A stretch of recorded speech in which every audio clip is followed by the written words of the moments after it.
హీరోగా కెరియర్ మొదలుపెట్టినప్పటి నుంచి ఇప్పటి వరకు మాస్ సినిమాలు చేసుకుంటూ వచ్చాడు ఎన్టీఆర్. ఒక్క నాన్నకు ప్రేమతో తప్పితే ఎన్టీఆర్ కెరియర్ లో చెప్పుకోదగ్గ వైవిధ్యమైన చిత్రం అంటూ ఏదీ ఉండదు. ప్రస్తుతం నటిస్తున్న జనతా గ్యారేజ్ ఎన్టీఆర్ నటిస్తున్న 26వ చిత్రం కాగా, అనంతరం నటించబోయే 27, 28వ చిత్రాలు కూడా ఫైనల్ అయిపోయాయి.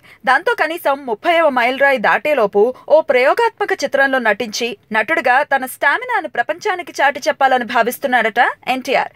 మన భారతీయ చిత్రసీమలో ప్రయోగాత్మక చిత్రం అనగానే గుర్తుకొచ్చే ఏకైక దర్శకుడు బాలా. ఆయన తీసిన చిత్రాల్లో సహజత్వాన్ని ఒక్కోసారి ప్రేక్షకులు కూడా భరించలేకపోయేవారు.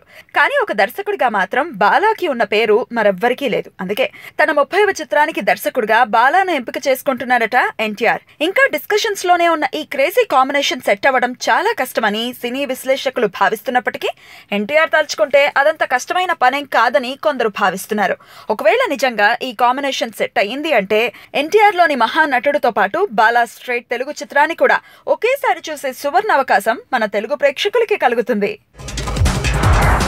No rules, no jail, no police, no court, no లా.